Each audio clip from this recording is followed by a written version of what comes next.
ಓಂ Wang ಮನಸಿ ಸಂಪದ್ಯತೆ ಮನಃ ಪ್ರಾಣೇ ಪ್ರಾಣಸ್ತೇಜಸಿ ತೇಜಃ ಪರಸ್ಯಾಂ ದೇವತಾಯಾಂ. ಶ್ರೀ ಗುರುಭ್ಯೋ ನಮಃ. ಮಹಾಭಾರತದ ಅನುಶಾಸನ ಪರ್ವದ ಪ್ರವಚನ ಮುಕ್ತಾಯ ಕಂಡ ಮೇಲೆ ನಾವು ಆಶ್ವಮೇಧಿಕ ಪರ್ವವನ್ನು ನೋಡಬೇಕಾಗಿದೆ. ಆ ಆಶ್ವಮೇಧಿಕ ಪರ್ವವನ್ನು ಮಹಾಭಾರತದಲ್ಲಿ ನೋಡುವುದಕ್ಕಿಂತ ಪೂರ್ವಭಾವಿಯಾಗಿ ತಾತ್ಪರ್ಯ ನಿರ್ಣಯದ 30ನೇ ಅಧ್ಯಾಯದಲ್ಲಿ ಮೊದಲು ಕೆಲವು ಶ್ಲೋಕಗಳಲ್ಲಿ ಏನು ಸಂಗತಿಗಳನ್ನು ಆಚಾರ್ಯರು ವರ್ಣನೆ ಮಾಡಿದ್ದಾರೆ ಅಂತ ಅನ್ನೋದನ್ನು ನೋಡಬೇಕು.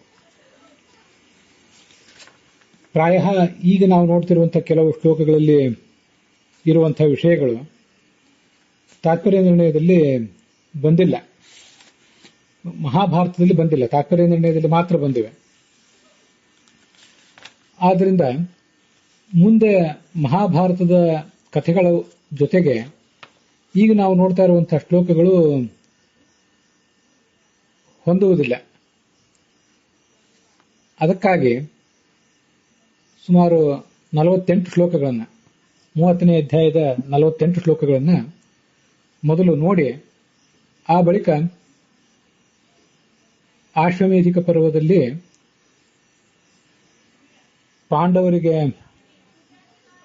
ವ್ಯಾಸರು ನೀವು ಅಶ್ವಮೇಧ ಯಾಗವನ್ನು ಮಾಡಿರಿ ಅಂತ ಹೇಳುವ ಭಾಗ, ಅದಕ್ಕಾಗಿ ಸಂಪತ್ತು ಏನು ಅಪೇಕ್ಷಿತ ಆಗ್ತದೆ ಆ ಸಂಪತ್ತನ್ನ ಸಂಗ್ರಹಿಸಲಿಕ್ಕಾಗಿ ಮರುತ್ತ ಅನ್ನುವ ರಾಜ ಎಲ್ಲಿ ಹಿಮಾಲಯದಲ್ಲಿ ಸಂಪತ್ತನ್ನ ಬಿಟ್ಟು ಹೋಗಿದ್ದ ಅದನ್ನು ತರಬೇಕು ಅಂತ ಹೇಳುವ ಕಥಾ, ಅದನ್ನೆಲ್ಲ ನಾವು ಮುಂದೆ ನೋಡಬೇಕು.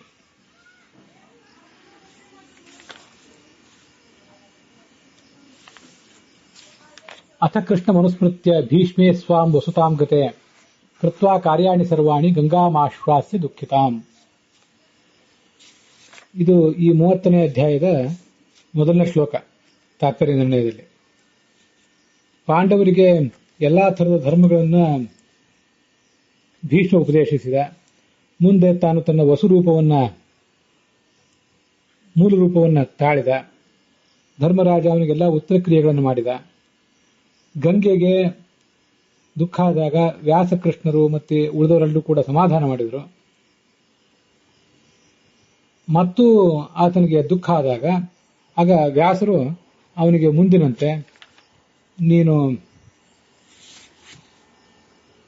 ಅಶ್ವಮೇಧ ಯಾಗವನ್ನು ಮಾಡು, ವಾಸ್ತವಿಕವಾಗಿ ನೀನು ಮಾಡಿದ್ದು ಪಾಪವೇನೂ ಅಲ್ಲ, ಆದರೂ ನೀನು ಪಾಪ ಅಂತ ಅದನ್ನ ಶಂಕಿಸ್ತಾ ಇದ್ದಿ, ಆದ್ರಿಂದ ಅಶ್ವಮೇಧ ಯಾಗ ಮಾಡು, ಧರ್ಮದಿಂದ ರಾಜ್ಯಭಾರ ಮಾಡು ಅಂತ ವ್ಯಾಸರು ಹೇಳಿದರು.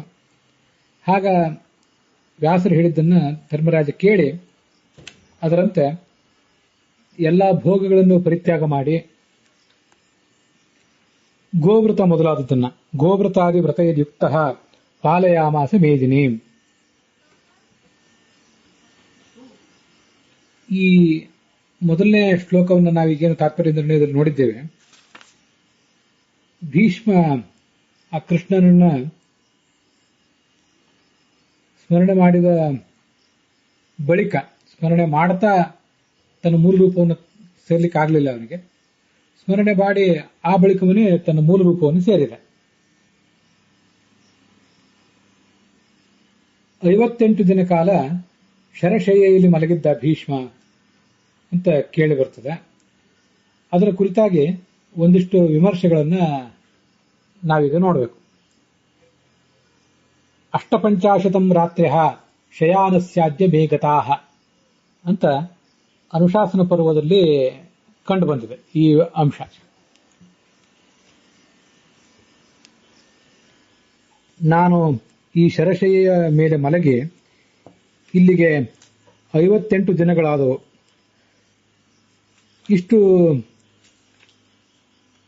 58 ದಿನಗಳು, ಈ ಸಣ್ಣ ಒಂದು ಅವಧಿಯೇ ನನಗೆ ತುಂಬಾ ದೀರ್ಘವಾಗಿ ಕಾಣ್ತಾ ಇದೆ, 100 ವರ್ಷಗಳಂತೆ ಕಾಣ್ತಾ ಇದೆ ಅಂತ ಭೀಷ್ಮ ಹೇಳಿದ ಮಾತು ಉತ್ತರ ಭಾರತದ ಗೀತಾ ಪ್ರಶ್ನೆ ಪಾಠದಲ್ಲಿ 167ನೇ ಅಧ್ಯಾಯದ 27ನೇ ಶ್ಲೋಕ, ಮತ್ತೆ ಟಿ ಆರ್ ಕೃಷ್ಣಾಚಾರ್ಯರ ಪಾಠದಲ್ಲಿ 273ನೇ ಅಧ್ಯಾಯ ಅಲ್ಲಿ 27ನೆಯ ಶ್ಲೋಕ.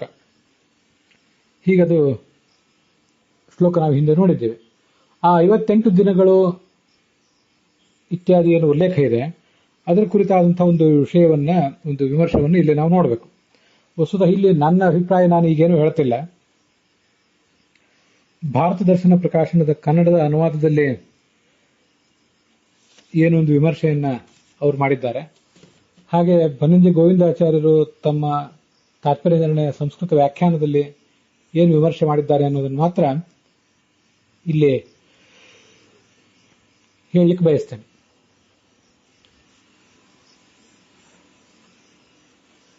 ಈ 58 ದಿನಗಳ ಕಾಲ ನಾನು ಶರಶೈಯಲ್ಲಿ ಮಲಗಿದ್ದೇನೆ ಅಂತ ಭೀಷ್ಮರು ಹೇಳುವ ಮಾತಿದೆ. ಹಾಗೇನೆ ಮತ್ತೂ ಒಂದು ಕೃಷ್ಣನ ಮಾತನ್ನು ಕೂಡ ನಾವು ನೆನಪಿಗೆ ತಂದುಕೊಳ್ಬೇಕು. ಪಂಚಾಶತಂ ಷಟ್ಚ ಕುರುಪ್ರವೀರ ಶೇಷಂ ದಿನಾನಾಂ ತವ ಜೀವಿತಸ್ಯ ಅಂತ ಇದು ಶಾಂತಿ ಪರ್ವದ 50ನೇ ಅಧ್ಯಾಯ 14ನೆಯ ಶ್ಲೋಕ. ಇದು ಟಿ.ಆರ್. ಕೃಷ್ಣಾಚಾರ್ಯರ ಪಾಠದಲ್ಲಿ. ಸಾಮಾನ್ಯವಾಗಿ ಬನ್ನಂಜೆ ಗೋವಿಂದಾಚಾರ್ಯರು ತಮ್ಮ ತಾತ್ಪರ್ಯ ನಿರ್ಣಯ ವ್ಯಾಖ್ಯಾನದಲ್ಲಿ ಉದ್ಧರಿಸುವಂತಹ ಪಾಠ ಎಲ್ಲ ಟಿ.ಆರ್. ಕೃಷ್ಣಾಚಾರ್ಯರ ಪಾಠವೇ ಆಗಿರುತ್ತದೆ. ಅದು 50ನೇ ಅಧ್ಯಾಯ ಟಿ.ಆರ್. ಕೃಷ್ಣಾಚಾರ್ಯರ ಪಾಠದಲ್ಲಿ. 51ನೇ ಅಧ್ಯಾಯ ಉತ್ತರ ಭಾರತದ ಗೀತಾ ಪ್ರೆಸ್ಸಿನ ಪಾಠದಲ್ಲಿ. ಕೃಷ್ಣ ಅಲ್ಲಿ ಭೀಷ್ಮನಿಗೆ ಹೇಳ್ತಾನೆ, ಪಂಚಾಶತಂ ಷಟ್ಚ ಕುರುಪ್ರವೀರ ಶೇಷಂ ದಿನಾನಾಂ ತವ ಜೀವಿತಸ್ಯ ತತಃ ಶುಭೈಃ ಕರ್ಮ ಫಲೋದಯೈಸ್ತ್ವಂ ಸಮೇಷ್ಯಸೆ ಭೀಷ್ಮ ವಿಮುಚ್ಯ ದೇಹಂ. ಮಹಾಪರಾಕ್ರಮಿಯಾದಂತಹ ಭೀಷ್ಮನೇ, ನೀನು ಇನ್ನು ಬದುಕಿ ಉಳಿಯುವುದು 56 ದಿನಗಳ ಕಾಲ. 56 ದಿನಗಳ ಕಾಲ ನಿನ್ನ ಜೀವನದಲ್ಲಿ ಆಯುಷ್ಯ ಉಳಿದಿದೆ. ಆ ಬಳಿಕ ನೀನು ನಿನ್ನ ಶರೀರವನ್ನು ಪರಿತ್ಯಾಗ ಮಾಡಿ ನಿನ್ನ ಮೂಲ ರೂಪಕ್ಕೆ ಹೋಗಿ ಸೇರ್ತೀಯ, ಸದ್ಗತಿಯನ್ನು ಪಡಿತೀಯ.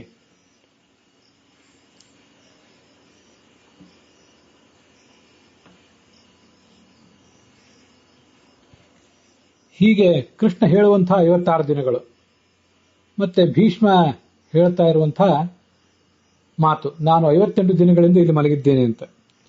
ಇವೆರಡನ್ನ ಹೊಂದಿಸುವುದು ಹೇಗೆ? ಭೀಷ್ಮರು ಯುದ್ಧ ಆರಂಭ ಆದ ಮೇಲೆ 10ನೇ ದಿವಸ ಶಿಖಂಡಿಯ ಮತ್ತು ಅರ್ಜುನನ ಬಾಣಗಳ ಏಟನ್ನು ತಿಂದು ಶರಳ್ ತಲ್ಪದ ಮೇಲೆ ಮಲಗಿದರು. ಅಲ್ಲಿಂದ ಅವರು ಭೀಷ್ಮಾಷ್ಟಮಿ ದಿವಸ ಪ್ರಾಣ ಪರಿತ್ಯಾಗ ಮಾಡುವವರೆಗೆ 58 ದಿನಗಳು ಅಂತ ತಿಳಿಯಬಹುದು. ಭೀಷ್ಮರ ಪತನ ಆದ ಬಳಿಕ 8 ದಿವಸಗಳು ಕುರುಕ್ಷೇತ್ರ ಯುದ್ಧ, ಮುಂದೆ ಪಾಂಡವರ ರಾಜ್ಯಭಾರ, ಅದಾದ ಬಳಿಕ ಪಾಂಡವರು ಭೀಷ್ಮನ ಬಳಿಗೆ ತತ್ವೋಪದೇಶಕ್ಕಾಗಿ, ಧರ್ಮೋಪದೇಶಕ್ಕಾಗಿ ಬಂದಂತಹ ಪ್ರಸಂಗ. ಆ ಪ್ರಸಂಗದಲ್ಲೇ ಶಾಂತಿ ಪರ್ವದ ಆ ಭಾಗದಲ್ಲಿ ನಿನಗಿನ್ನು 56 ದಿನಗಳು ಉಳಿದಿವೆ ಅಂತ ಕೃಷ್ಣ ಹೇಳೋದು.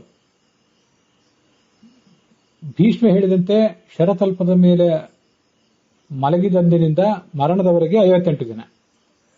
ಕೃಷ್ಣ ಹೇಳುವಂತೆ 56 ದಿನಗಳು. ಆ ಉಪದೇಶದಿಂದ ಪ್ರಾರಂಭಿಸಿ ಪಾಂಡವರಿಗೆ ಭೀಷ್ಮ ಏನು ಉಪದೇಶ ಮಾಡಿ ತೊಡಗಿದ ಆವತ್ತಿನಿಂದ ಆರಂಭಿಸಿ ಮರಣದವರೆಗೆ 56 ದಿವಸ. ಹಾಗಾದ್ರೆ ಇಲ್ಲಿ 56 ಅಂತಿದೆ, ಅಲ್ಲಿ 58 ಅಂತಿದೆ. ಈ ಭೀಷ್ಮ ಉಪದೇಶ ಮಾಡಲಿಕ್ಕೆ ತೊಡಗಿದ ದಿವಸ ಮತ್ತೆ ಆತ ಶರತಲ್ಪದ ಮೇಲೆ ಮಲಗಿದ ಮೊದಲನೇ ದಿವಸ, ಅವೆರಡಕ್ಕೂ ಅಂತರಗಳೆಷ್ಟು? ಇದನ್ನೆಲ್ಲ ನಾವಿಲ್ಲಿ ನೋಡಬೇಕಾಗ್ತದೆ. ಭಾರತ ದರ್ಶನ ಪ್ರಕಾಶನದಲ್ಲಿ ಈ ವಿಷಯವನ್ನ ವಿಮರ್ಶೆ ಮಾಡಲಿಕ್ಕೆ ಪ್ರಯತ್ನಿಸಿದ್ದಾರೆ. ನೀಲಕಂಠರ ವ್ಯಾಖ್ಯಾನ, ಮಹಾಭಾರತದ ನೀಲಕಂಠರ ವ್ಯಾಖ್ಯಾನ ಏನಿದೆ, ಪ್ರಾಯ ಆ ವ್ಯಾಖ್ಯಾನವನ್ನು ಹೊಂದಿಕೊಂಡು ಅವರೊಂದು ಅಭಿಪ್ರಾಯವನ್ನು ಹೇಳ್ತಾರೆ.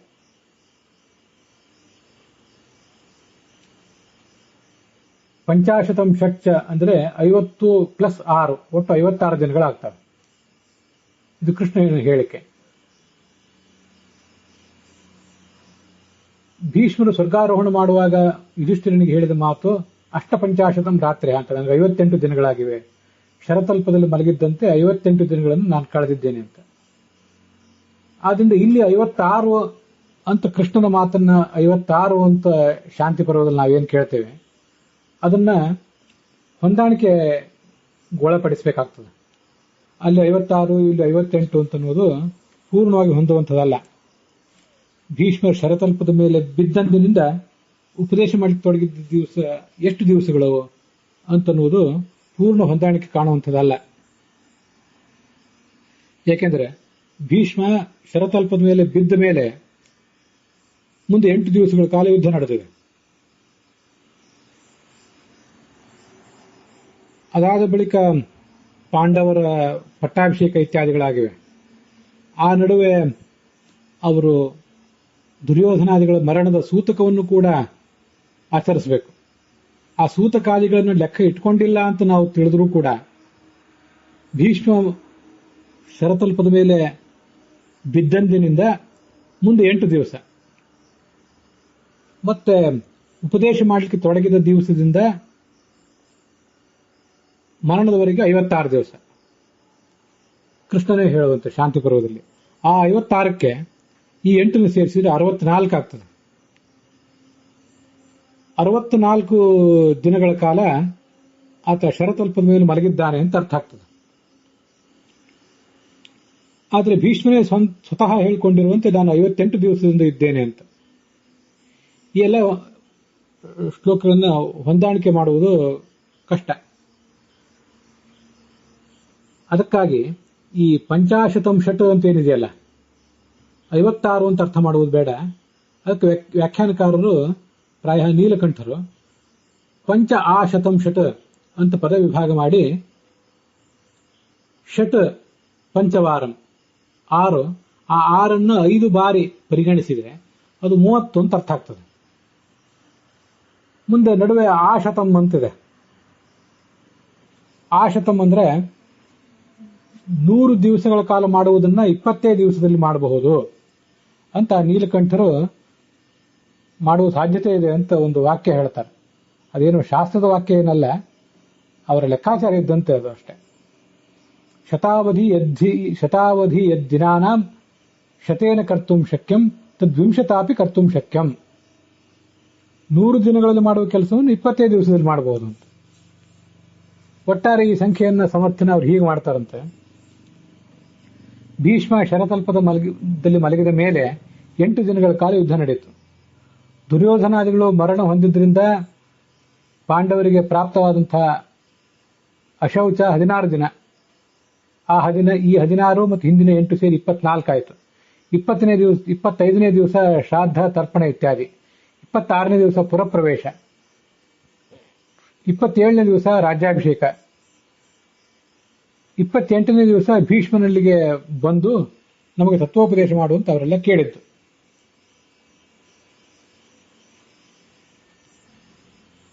ಈ 28 ದಿನಗಳಾದವು.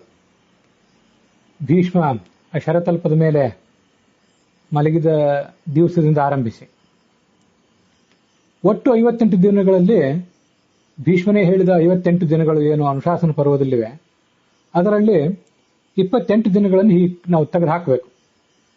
ಇನ್ನು ಉಳಿಯುವಂಥದ್ದು 30 ದಿವಸ. ನಿನಗಿನ್ನು 30 ದಿವಸ ಬಾಕಿ ಇದೆ, ಅದರಲ್ಲಿ ಏನು ಧರ್ಮೋಪದೇಶ ಮಾಡ್ತೀವೋ ಮಾಡು ಅಂತ ಕೃಷ್ಣ ಯುಧಿಷ್ಠಿರನಿಗೆ ಹೇಳಿದ್ದು ಅಂತ ನಾವು ತಿಳ್ಕೊಳ್ಬೇಕು.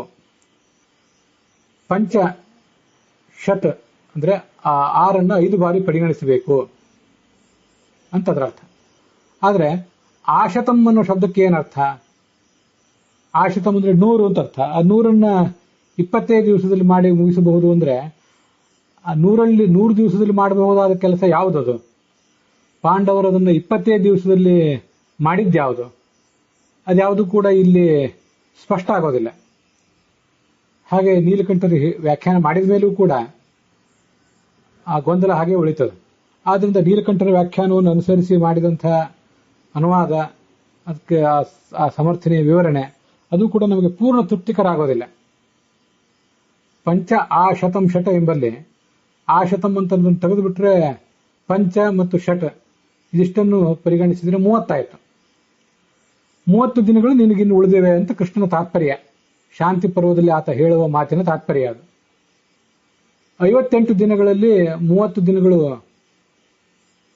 ಧರ್ಮೋಪದೇಶಕ್ಕಾಗಿ, ಮೊದಲಿನ 28 ದಿನಗಳೇನಿವೆ ಅವುಗಳು ಮಹಾಭಾರತದ ಮೊದಲ 10 ದಿವಸಗಳ ಆದ ಬಳಿಕ ಮುಂದೆ ಉಳಿದಂಥ 8 ದಿನ ದುರ್ಯೋಧನಾದಿಗಳು ಮರಣ ಹೊಂದಿದ್ದರಿಂದ ಪ್ರಾಪ್ತವಾದಂತಹ ಮೈಲಿಗೆ 16 ದಿವಸ, ಕ್ಷತ್ರಿಯರಿಗೆ ಎಷ್ಟು ಮೈಲಿಗೆ, ಬ್ರಾಹ್ಮಣರಿಗೆ ಎಷ್ಟು ಮೈಲಿಗೆ, ಅದನ್ನೆಲ್ಲ ನಾವು ಈಗ ಇಲ್ಲಿ ಕೂತ್ಕೊಂಡು ನಮ್ಮ ಲೆಕ್ಕಾಚಾರದಿಂದ ತೀರ್ಮಾನ ಮಾಡುವುದು ಕಷ್ಟ. ಧರ್ಮಶಾಸ್ತ್ರಗಳು ಒಂದೊಂದು ಕಡೆ ಒಂದೊಂದು ತರ ಹೇಳ್ತವೆ. 16 ಅಂತ ಇವ್ರು ಬರೆದಿದ್ದಾರೆ. ಆ 16 ದಿವಸದ ಮೈಲಿಗೆ ಅಂತ ಅನ್ನೋದೇ ಗೊಂದಲಕ್ಕೆ ಕಾರಣ ಆಗ್ತದೆ. ಇರ್ಲಿ, 16 ಯುದ್ಧದ ಕೊನೆ 8 ದಿವಸಗಳು 2 ಸೇರಿ 24 ಆಯಿತು. 25ನೇ ದಿವಸ ಶ್ರಾದ್ದ ತರ್ಪಣ, 26ನೇ ದಿವಸ ಪುರಪ್ರವೇಶ, 27ನೇ ದಿವಸ ರಾಜ್ಯಾಭಿಷೇಕ, 28ನೇ ದಿವಸ ಭೀಷ್ಮನ ಬಳಿಗೆ ಉಪದೇಶಕ್ಕಾಗಿ ಬಂದರು. ಉಳಿಯುವಂಥದ್ದು ಬರೀ 30 ದಿವಸಗಳು. 30 ದಿವಸಗಳ ಕಾಲ ತತ್ವೋಪದೇಶ ಅಂತ ವ್ಯಾಖ್ಯಾನದ ಒಟ್ಟಾರೆ ಸಾರಾಂಶ. ಆದರೆ ಆಶತಂ ಅಂತ ನಡುವೆ ಹೇಳಿದ್ದಾರಲ್ಲ, ಆಶತಂ ಅನ್ನೋ ಮಾತಿಗೆ ಏನರ್ಥ ಅದು ನನಗೆ ಸ್ಪಷ್ಟ ಆಗಲಿಲ್ಲ. ಅದನ್ನೆಲ್ಲ ಓದಿ ನೋಡಿದ್ರು ಕೂಡ 100 ದಿವಸಗಳಲ್ಲಿ ಮಾಡುವುದನ್ನು 20 ದಿವಸಗಳಲ್ಲಿ ಮಾಡುವುದು ಅಂದ್ರೆ ಏನರ್ಥ, ಅದು ಹೇಗೆ ಮಾಡುವುದು, ಮತ್ತೆ ಇಲ್ಲಿ 20 ದಿವಸಗಳಲ್ಲಿ ಮಾಡಿದ ಕಾರ್ಯ ಯಾವುದು, ಅದೇನೂ ಬರಲಿಲ್ಲಲ್ಲ. 8ರದಾಯ್ತು, 16ರದಾಯ್ತು, ಮುಂದೆ 17, 18 ಆ ಎಲ್ಲ ದಿವಸಗಳ ಬಗ್ಗೆನೂ ಕೂಡ ಬಂತು, 30ರ ಬಗ್ಗೆ ಬಂತು. ಆದರೆ 20 ದಿವಸಗಳಲ್ಲಿ ಮಾಡುವುದು ಅಂದ್ರೆ ಏನದು, ಇದೇ ಸ್ಪಷ್ಟ ಆಗೋದಿಲ್ಲ. ಅದಕ್ಕಾಗಿ ಈ ವಿಷಯ ಕುರಿತಾಗಿ ಬನ್ನಂಜೆ ಗೋವಿಂದಾಚಾರ್ಯ ಏನು ಹೇಳಿದ್ದಾರೆ ಅಂತನ್ನುವುದನ್ನ ನಾವು ನೋಡೋಣ. ಅದೊಂದು ಸಮಾಧಾನ ಇದ್ದುದ್ರಲ್ಲಿ ನಮಗೆ ತೃಪ್ತಿ ಕೊಡುವಂಥದ್ದಾಗಿದೆ.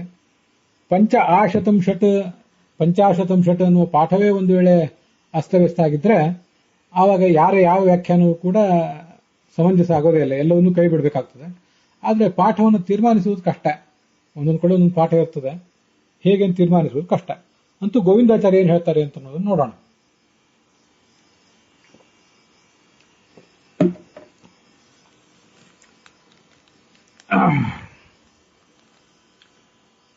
ಕಥಮತ್ರ ವಚನದ್ವಯಸ್ಯ ಸಂಗಮನಂ ಇಯಮತ್ರ ವ್ಯವಸ್ಥಾ. ಗೋವಿಂದಾಚಾರ್ಯ ಹೀಗೆ ಮುಂದಿನಂತೆ ಹೇಳ್ತಾರೆ. ಇವತ್ತು ಇತಿಹಾಸದ ತಜ್ಞರು, ಜ್ಯೋತಿಷಿಗಳು ಇವರೆಲ್ಲ ಹೇಳುವಂತೆ ಪರಂಪರೆ ನಂಬಿಕೆ, ಭೀಷ್ಮಾಷ್ಟಮಿ ದಿವಸ ಭೀಷ್ಮ ಮರಣಿಸಿದ. ಆಗ್ರಹಾಯಣ ಶುಕ್ಲ ಏಕಾದಶ್ಯಾಂ ಅರ್ಜುನಸ್ಯ ಗೀತೋಪದೇಶ. ಮತ್ತೆ ಅದಕ್ಕಿಂತ ಮೊದಲು ಮಾರ್ಗಶೀರ್ಷ ಶುಕ್ಲ ಪಕ್ಷದ ಏಕಾದಶಿ ದಿವಸ ಗೀತೋಪದೇಶ. ಇವೆಲ್ಲವೂ ಆ ಸಂಪ್ರದಾಯ ಹೇಳ್ತಾವಷ್ಟೇ. ಯಾವತ್ತಿನ ದಿವಸ ಗೀತೋಪದೇಶ ಮಾಡಿದ ಅಂತ ಅನ್ನೋದನ್ನು ನಾವು ತೀರ್ಮಾನ ಮಾಡುವುದು ಕಷ್ಟನೇ. ಮಾರ್ಗಶೀರ್ಷ ಶುಕ್ಲ ಏಕಾದಶಿಯ ದಿವಸ ಗೀತೋಪದೇಶ, ಅದೇ ದಿವಸ ಯುದ್ಧ ಆರಂಭ ಅಂತ ನಾವು ತಿಳ್ಕೊಳ್ಬಹುದು. ಯುದ್ಧಕ್ಕಾಗಿ ಬೆಳಗ್ಗೆ ಸೇರಿದ್ರು, ಅರ್ಜುನನಿಗೆ ಗೊಂದಲ ಆಯಿತು, ತತ್ವೋಪದೇಶ ಮಾಡಿದ ಕೃಷ್ಣ, ಮುಂದೆ ಯುದ್ಧ ಪ್ರಾರಂಭ ಆಯಿತು. ಈ ಇತಿಹಾಸ ತಜ್ಞರು, ಜ್ಯೋತಿಷಿಗಳು ಇವರ ಸಂಪ್ರದಾಯ ಒಂದು ವೇಳೆ ಪ್ರಮಾಣವಾಗಿದ್ದರೆ ಯದಿ ಪ್ರಮಾಣಂ ಅಂತ ಹೇಳ್ತಾರೆ ಗೋವಿಂದಾಚಾರ್ಯ. ಆವತ್ತಿನ ದಿವಸವೇ ಉಪದೇಶ, ಆವತ್ತಿನ ದಿವಸವೇ ಯುದ್ಧ ಪ್ರಾರಂಭ ಆಯಿತು. ಅಲ್ಲಿಂದ ಆರಂಭ ಮಾಡಿಕೊಂಡು ಮಾಘ ಶುದ್ಧ ಅಷ್ಟಮಿ ದಿವಸದವರೆಗೆ 58 ದಿನಗಳು ಆಗ್ತವೆ.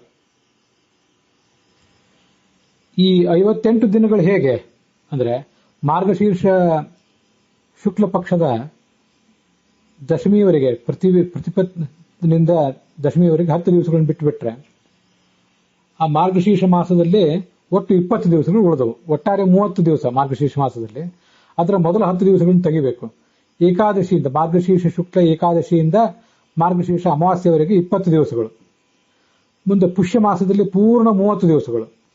20 + 30 50 ಆಯಿತು.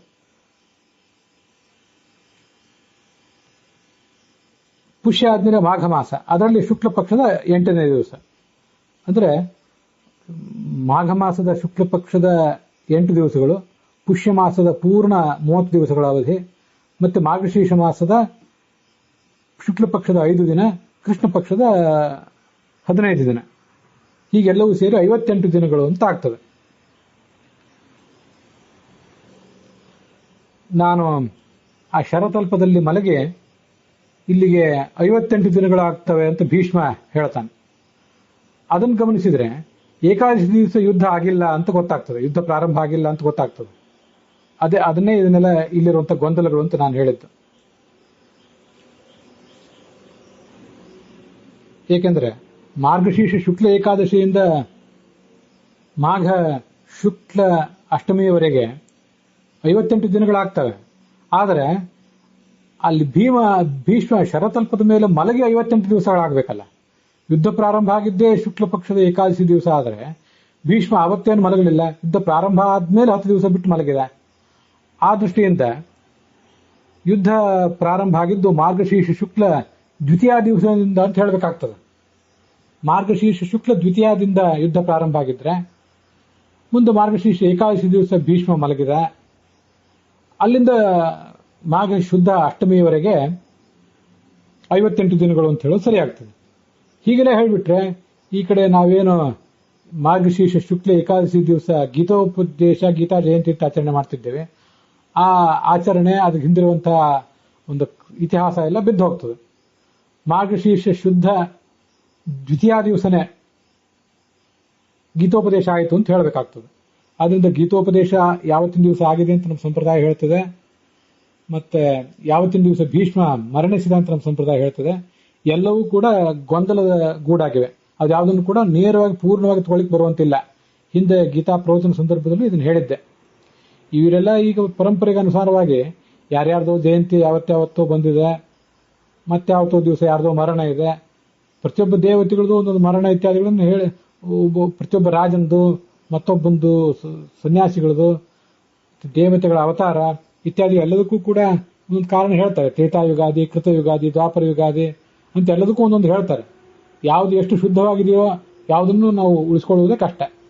ಈಗ ಕೇವಲ 5000 ವರ್ಷದ ಹಿಂದೆ ಭೀಷ್ಮರು ಯಾವಾಗ ಮರಣಿಸಿ ಧರಾಶಾಯಿಗಳಾದರೂ ಅದಕ್ಕಿಂತ ಮುಂಚೆ ಯುದ್ಧ ಯಾವಾಗ ಪ್ರಾರಂಭ ಆಯಿತು ಅದರದೇ ನಾವು ಕರಾರುವಾಕ್ಕಾಗಿ ಲೆಕ್ಕಾಚಾರ ಹೇಳಲಿಕ್ಕೆ ಇವತ್ತು ಅಸಮರ್ಥರಾಗಿದ್ದೇವೆ. ಅದಕ್ಕಿಂತ ಹಿಂದೆ ಅದೆಂದೋ ಯಾವುದೋ ಕಾಲದಲ್ಲಿ ನಡೆದಿರುವ ತ್ರೇತಾಯುಗದ ಆರಂಭ, ಕೃತಯುಗದ ಆರಂಭ, ಹೀಗೆ ಯುಗಾದಿಗಳು ಮನ್ವಾದಿಗಳೆಲ್ಲ ಬಹಳ ಸಂದಿಗ್ಧ ಆಗಿಬಿಡ್ತವೆ. ಅವ್ರು ಹೇಳ್ತಾ ಬಂದಿದ್ದೇನೆ, ನಾವು ಮಾಡ್ತಾ ಬಂದಿದ್ದೇವೆ ಅಷ್ಟೇ.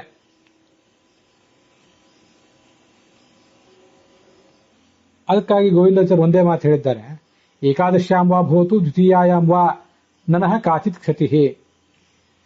ಯುದ್ಧದ ಆರಂಭ ಮಾರ್ಗಶೀರ್ಷ ಶುಕ್ಲ ಏಕಾದಶಿ ದಿವಸವೇ ಆಗಿರಲಿ ಅಥವಾ ಮಾರ್ಗಶೀರ್ಷ ದ್ವಿತೀಯದಿಂದಲೇ ಶುದ್ಧ ದ್ವಿತೀಯದಿಂದಲೇ ಪ್ರಾರಂಭ ಆಗಿರಲಿ, ಅದರಿಂದ ನಮಗೇನು ತೊಂದರೆ ಇಲ್ಲ ಅಂತ ಗೋವಿಂದಾಚಾರ್ಯ ಹೇಳಿದ್ದಾರೆ. ಅದರ ತಾತ್ಪರ್ಯ ಏನಂದ್ರೆ, ಯಾವತ್ತಿನ ದಿವಸ ಗೀತೋಪದೇಶ ಆಗಿದೆ ಅಂತ ಅನ್ನೋದ್ರ ಬಗ್ಗೆ ನಾವು ತಲೆ ಕೆಡಿಸ್ಕೊಳ್ಬೇಕಾಗಿಲ್ಲ ಅಂತ ಸ್ಪಷ್ಟವಾಗಿ ಅವ್ರು ಹೇಳಿದಂತೆ. ಎಲ್ಲರೂ ಗೀತಾ ಜಯಂತಿ ಅಂತ ಮಾಡ್ತಾರೆ, ಕರೀತಾರೆ, ನಾವು ಹೋಗ್ತೇವೆ, ಅದ್ರ ಬಗ್ಗೆ ಒಂದಿಷ್ಟು ಪ್ರವಚನ ಮಾಡ್ತೇವೆ. ವಸ್ತುತಃ ಅವು ಪೂರ್ಣವಾಗಿ ಯಾವುದಕ್ಕೂ ಕೂಡ ವಿಶ್ವಾಸಕ್ಕೆ ಯೋಗ್ಯ ಅಲ್ಲ. ಆ ಗೀತಾ ಜಯಂತಿ ಆ ಕಡೆ ಇರಲಿ, 50 ಕುರುಪ್ರವೀರ ಅಂತ ಕೃಷ್ಣ ಹೇಳಿದ ಮಾತಿದೆಯಲ್ಲ, 56 ದಿನಗಳು, ಇದನ್ನು ಹೊಂದಿಸುವುದು ಹೇಗೆ ಅಂತ ಈಗ ಪ್ರಶ್ನೆ ನಮ್ಮ ಕಣ್ಣೆದುರಿಗೆ ಉಳಿತದೆ. 58 ಅಂತ ಭೀಷ್ಮ ಹೇಳಿದ್ದಾನೆ. ಶರತಲ್ಪದ ಮೇಲೆ ನಾನು ಮಲಗಿದ್ದರಿಂದ ಈ ಮರಣಿಸುವವರೆಗೆ 58 ದಿನ ಅಂತ ಭೀಷ್ಮ ಹೇಳ್ತಾರೆ. 56 ಅಂತ ಕೃಷ್ಣ ಹೇಳ್ತಾನೆ, ನೀನಿನ್ನ 56 ದಿವಸ ಉಪದೇಶ ಮಾಡಬೇಕು ಅಂತ ಹೇಳಿ. ಹಾಗಾದ್ರೆ ಈ 56 ಅಂದ್ರೆ ಏನಿದು?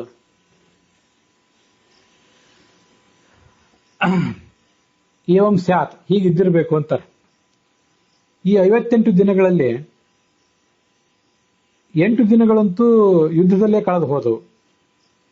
ಭೀಷ್ಮ 10ನೇ ದಿವಸ ಧರಾಶಾಯಿಯಾದ, ಮುಂದೆ 8 ದಿನಗಳ ಕಾಲ ಯುದ್ಧದಲ್ಲಿ ಕಳೆದು ಹೋಯಿತು. ಮುಂದೆ ಚತುರ್ವಿಂಶತ್ಯ ಮೃತಾನಾಂ ಸಂಸ್ಕಾರ, ಮುಂದೆ 24 ದಿವಸಗಳ ಕಾಲ ಈ ಮೃತರ ಸಂಸ್ಕಾರ. ಇದನ್ನು ಗಮನಿಸಿ, 24 ದಿವಸ ಅಂತ ಗೋವಿಂದಾಚಾರ್ಯ ಹೇಳ್ತಾರೆ, 16 ದಿವಸ ಅಂತ ನಾವು ಈ ಹಿಂದೆ ನೀಲಕಂಠ ಮೊದಲಾದವರ ಅಭಿಪ್ರಾಯಗಳನ್ನು ಹೇಳಿದ್ವಿ. ಚತುರ್ವಿಂಶತ್ಯ, ಆ 8 ದಿನಗಳಾದ ಬಳಿಕ 24 ದಿನಗಳವರೆಗೆ ಮೃತರ ಸಂಸ್ಕಾರ, ಪುರಪ್ರವೇಶ, ರಾಜ್ಯಾಭಿಷೇಕ ಇತ್ಯಾದಿಗಳು. ಏವಂ 32 ದಿನಾನಿ ಕಥಾನಿ. ಹಾಗಾಗಿ ಒಟ್ಟು ಆ ಭೀಷ್ಮನ ಜೀವನದಲ್ಲಿ ಅವನು ಧರಾಶಾಯಿ ಆದ ಮೇಲೆ 32 ದಿನಗಳು ಕಳೆದು ಹೋದವು. 26 ಅವಶಿಷ್ಟಾನಿ, ಇನ್ನು ಉಳಿದದ್ದು 26. ಅವನು ಹೇಳಿದ ತಾನೇ ಹೇಳಿಕೊಂಡ 58 ದಿನಗಳಲ್ಲಿ 32 ಕಳೆದವು, ಇನ್ನು 26 ಬಾಕಿ ಉಳಿದೆ. ಆ 26 ಅನ್ನೋ ಅರ್ಥವೇ ನಮಗೆ 50 ಅನ್ನೋದ್ರಿಂದ ಬರಬೇಕಾಗಿದೆ. ಅದನ್ನೇ ಕೃಷ್ಣ ಅಸ್ಪಷ್ಟವಾದ ಮಾತಿನಿಂದ ಹೇಳಿದ್ದಾನೆ ಅಂತ ಗೋವಿಂದಾಚಾರ್ಯ ಹೇಳ್ತಾರೆ. ಏನದು ಪಂಚ ಆಶತಂ ಷಟ್ ಚ ಶೇಷಂ ದಿನಾನಾಂ ಅಂತ ಅನ್ನೋದಕ್ಕೆ ಆಶತ ಅಂತಿದೆಯಲ್ಲ, ಆಶತಂ ಆವೃತ್ತಾನಿ ಪಂಚ, 5 ಅನ್ನುವ ಸಂಖ್ಯೆ ಇದೆಯಲ್ಲ, 5 ಅಂತೂ ಅಲ್ಲಿ ಸ್ಪಷ್ಟವಾಗಿದೆ. ಆ 5ಅನ್ನ 100 ಬರುವವರೆಗೆ ಆವರ್ತನ ಮಾಡಬೇಕು. ಆ ಅಂತ ದೀರ್ಘ ಇದೆಯಲ್ಲ ಅಲ್ಲಿ, ಅದು ಆಂಗ್ ಅನ್ನುವ ಉಪಸರ್ಗ. 5 100 ಆಗುವವರೆಗೆ ಆವರ್ತನ ಮಾಡಿಕೊಳ್ಳಬೇಕು. ಅಂದರೆ 5ಅನ್ನ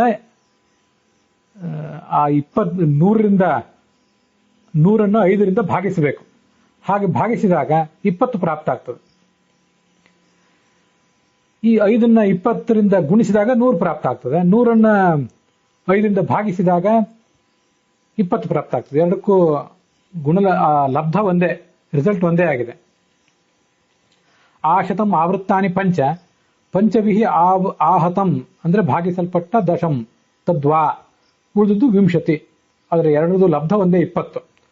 6 ಅಂತಂತೂ ಕೃಷ್ಣ ಸ್ಪಷ್ಟವಾಗಿ ಹೇಳೇ ಇದ್ದಾನೆ, ಷಟ್ಚ ಅಂತ ಹೇಳ್ತಾನೆ. ಹಾಗಾಗಿ ಒಟ್ಟಾರೆ 26 ದಿವಸಗಳು. 20ಶ್ಚ ಷಟ್ಚ ಶೇಷಂ ದಿನಾನಾಂ ಇತಿ ಸರ್ವಾವಿರೋಧ. ಹೀಗೆ 26 ದಿನಗಳು ನಿನಗೆ ಬಾಕಿ ಉಳಿದಿವೆ, ನೀನಿನ್ನ ತತ್ವೋಪದೇಶ ಪ್ರಾರಂಭಿಸಬಹುದು ಅಂತ ಆ ಕೃಷ್ಣನ ಅಭಿಪ್ರಾಯ ಆಗಿದೆ. ಮಹಾಂತಃ ಪ್ರಮಾಣಂ ಅಂತ ಗೋವಿಂದಾಚಾರ್ಯ ಒಂದು ಮಾತಿನಲ್ಲಿ ಕೊನೆಗೆ ಹೇಳ್ತಾರೆ. ಇಷ್ಟು ನಾನಂತೂ ಹೇಳಿದ್ದೇನೆ. ಇನ್ನು ಮುಂದೆ ದೊಡ್ಡವರು ಇದ್ರ ಬಗ್ಗೆ ಇನ್ನಷ್ಟು ವಿಚಾರಗಳನ್ನು ಮಾಡಿ ತಿಳಿಸಬೇಕು ಅಂತ. ಇದು ಬನ್ನಂಜ ಗೋವಿಂದಾಚಾರ್ಯ ಹೇಳಿದಂಥ ಲೆಕ್ಕಾಚಾರ. ಆದರೆ ಈ 24 ದಿವಸಗಳ ಕಾಲ ಆ ದುರ್ಯೋಧನಾದಿಗಳಿಗೆ ಅಂತ್ಯ ಸಂಸ್ಕಾರ ಆಯ್ತಾ, ಇದೆಲ್ಲ ಗೊಂದಲಕ್ಕೆ ಕಾರಣ ಆಗುವಂತೆ ಇದೆ. 24 ದಿವಸಗಳ ಕಾಲ ಅವರಿಗೆ ಅಂತ್ಯ ಸಂಸ್ಕಾರ ಆಯಿತು ಅಂತ ಅನ್ನೋದು ಅಲ್ಲಿ ಹಿಂದೆ ಸೌಪ್ತಿಕ ಪರ್ವ, ಸ್ತ್ರೀ ಪರ್ವ ಇತ್ಯಾದಿ ಕಡೆಗಳಲ್ಲಿ ನನಗೇನು ಕಂಡು ಬಂದಿಲ್ಲ. ಹೀಗೆ 24 ದಿನಗಳ ಕಾಲ ಆ ಒಂದು ಅಂತ್ಯ ಸಂಸ್ಕಾರ ಇತ್ಯಾದಿ ಕಾರ್ಯಕ್ರಮಗಳು ನಡೆದವು ಅಂತ ಗೋವಿಂದಾಚಾರ್ಯರು ಹೇಳುವುದೇನಿದೆ, ನನಗೆ ಬೇರೆ ಎಲ್ಲಿ ಕೂಡ ಅದಕ್ಕೆ ಆಧಾರ ಕಂಡಿಲ್ಲ. ನನ್ನ ಗಮನಕ್ಕೆ ಬರದೇನೂ ಇದ್ದಿರಬಹುದು, ನನಗೇನು ಗಮನಕ್ಕೆ ಬಂದಿಲ್ಲ ಅಂತ ಅನ್ನೋದನ್ನು ಹೇಳ್ತಿದ್ದೇನೆ. ಆದ್ರಿಂದ ಕೊನೆಗೂ 58 ಮತ್ತು 56 ಅನ್ನುವ ಸಂಖ್ಯೆಗಳು ಗೊಂದಲಕ್ಕೆ ವಿಷಯ ಆಗಿ ಉಳಿತವೆ. ಇದೆಲ್ಲದಕ್ಕಿಂತ ಹೆಚ್ಚಾಗಿ ಈ ಪಾಠಗಳನ್ನು ನಾವು ಬೇರೆ ಬೇರೆ ಕಡೆ ಗಮನಿಸ್ತಾ ಹೋದ್ರೆ ಈ ಪಾಠಗಳೇ ಅಸ್ತವ್ಯಸ್ತ ಆಗಿರುವ ಸಾಧ್ಯತೆಯೂ ಕೂಡ ಬಹಳ ದಟ್ಟವಾಗಿದೆ. ಮಹಾಭಾರತದ ಆದ್ಯಂತಗಳನ್ನೆಲ್ಲ ಗಮನಿಸಿ ಇಲ್ಲಿಯವರೆಗೆ ನಾವು ಅದನ್ನ ಅನೇಕ ಪಾಠಗಳನ್ನ ನೋಡ್ತಾನೆ ಇದ್ದೇವೆ. ಅದನ್ನೆಲ್ಲ ನೋಡಿದ್ರೆ ಇಂಥ ಸಂಶಯಗಳು ಹೆಚ್ಚು ನಮಗೆ ದೃಢ ಆಗ್ತವೆ. ಜ್ಞಾನ ದೃಢ ಆಗುವುದಲ್ಲ, ಸಂಶಯವೇ ದೃಢ ಆಗ್ತದೆ. ಆದ್ರಿಂದ ಇಲ್ಲಿ ಇಬ್ರು ವ್ಯಾಖ್ಯಾನಕಾರರು ಏನು ಹೇಳಿದ್ದಾರೆ ಅಂತ ಅನ್ನೋದನ್ನು ಹೇಳಿದೆ ಅಷ್ಟೇ. ಅದಕ್ಕಿಂತ ಹೆಚ್ಚಿನ ತೀರ್ಮಾನವನ್ನೇನು ನನಗೆ ಬೇರೆ ಮಾಡ್ಲಿಕ್ಕೆ ಸಾಧ್ಯ ಆಗೋದಿಲ್ಲ. ಅಲ್ಲಿಗೆ ಈ ಭಾಗ ಸಮಾಪ್ತವಾಗಿದೆ.